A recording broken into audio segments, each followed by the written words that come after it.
reason I decided to bicycle to Hokkaido was a few reasons actually. I had bicycled Hokkaido about 18 years ago, and to this day it was probably one of the best experiences I've ever had. Hokkaido is just so different, so big, so open, and it's got so many people that were doing the same thing I am, by both bicycle and motorcycle, just kind of touring the wide open country, which is Hokkaido.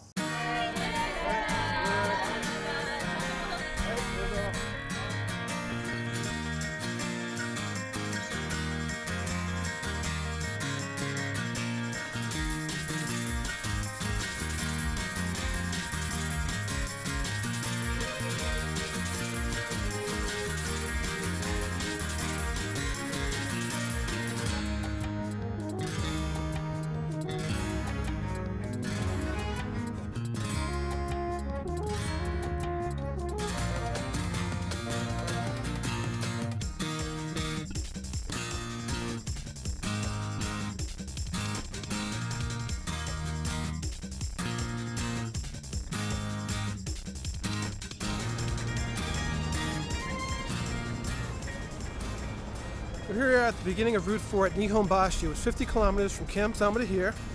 And this is sort of the official start of my journey, because this is mile marker 0 on Route 4. I'm going to take Route 4 all the way to Aomori, which is about 750 to 800 kilometers. So for the next week or so, I'll be on Route 4 all the way to the northern tip of Japan, and then I'll take a ferry over to Hokkaido to continue the rest of the journey.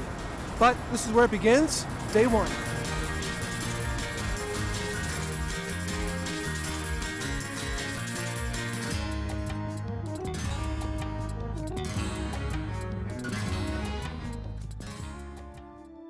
This year was another great trip. I left Camp Zama on July 29th and cycled to the northern part of Honshu, which was up by Hachinohe. It took me about 6 days. And then on the 7th day, I took a ferry to Hokkaido. The total trip was 2,600 kilometers, or about 1,560 miles. And it was really great. Last year I went to Kyushu, which the southern part of Japan, the southernmost point. So this year I decided to go north into cooler weather and all the way to Hokkaido, actually the northernmost point of Japan, which was Soya Misaki, right next to the city of Wakkanai. From there you could see Russia, which is only about 20-25 miles away, so you can see the islands off the coast. My greatest experience cycling up until this past journey was Hokkaido. It was the ultimate adventure. And you know, part of it was I just wanted to re-experience that 18 years later, and hopefully come away with the same feeling, the same joy I did 18 years ago. And although it was a very, very different journey in every way, my route was different. I'm older than I was. It's a whole different life now, but yet the journey was equally as great, if not better, I think.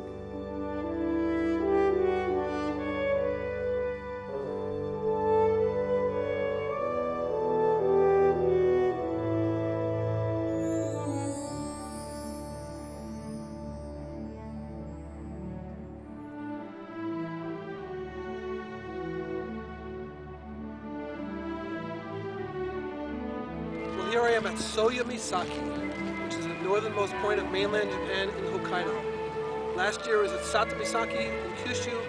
This year, Soya Misaki, the northernmost point of mainland Japan, only about 20 miles from Russia. But the journey's not over yet.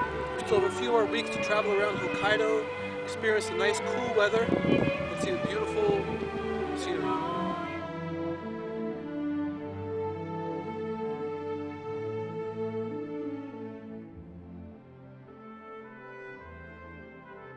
To be honest with you, I have pictures from 18 years ago, and I look back at them and I remember it. But so much of after 18 years, a lot fades from the memory. You know, even cycling over some of the same roads that I did, I didn't really have any memory of that road.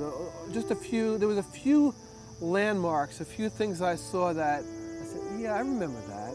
And to be honest with you, a lot of these things looked 18 years older.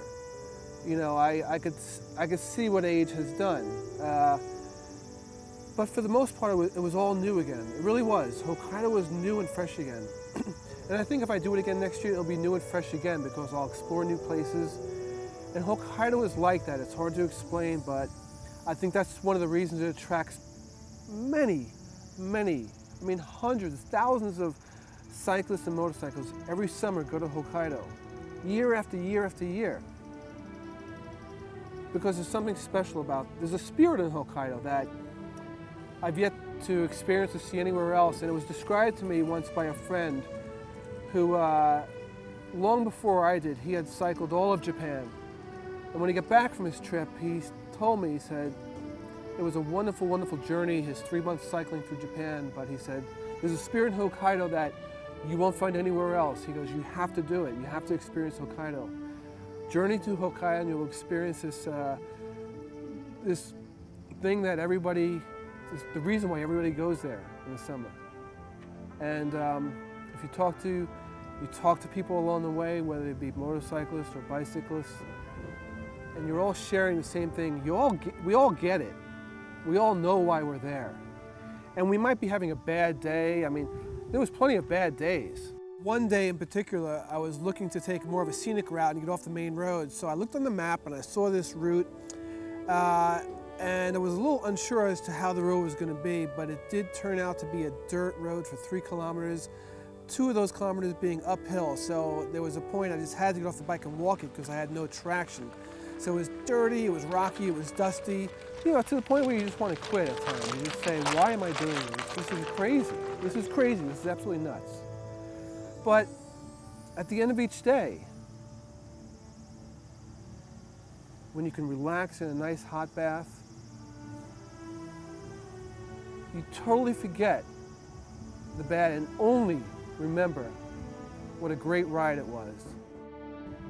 A lot of people ask me if I get lonely, you know, bicycling by myself, and no, I certainly don't get lonely. I meet so many people along the way, so many wonderful people along the way. I experience a lot of things, but loneliness is not one of them. I prefer to do a bicycle journey alone, and there's several reasons for that. As I mentioned, I don't really plan the route along the way. I don't know where I'm gonna, when I wake up in the morning, I don't necessarily know where I'm gonna be at the end of the day. And I like that flexibility. I like to know that if I just want to stop at noon and because I've gone someplace nice, I could just stop. I don't have to worry that there's somebody with me that wants to continue cycling on. And being by myself gives me a time to think and reflect on things, which I like to do. And when you're cycling for, you know, 6, 8, 10 hours a day, you have a lot of time to think. This past summer, my mom passed away. And I knew that this journey was also going to be for her. And what I mean by that is, my mom, as well as my dad, they love to travel. And, you know, my mom was always my biggest fan. She would, you know, love to hear the stories of where I've been and almost sort of, I think, jealous in a sense, wishing, you know, she could experience the same thing. So I knew that on this journey that I wanted to do by myself, a lot of time would be spent thinking about her and her life. Surrendering on bended knee, yet with these gifts I yearn to give, professing love. I ne'er so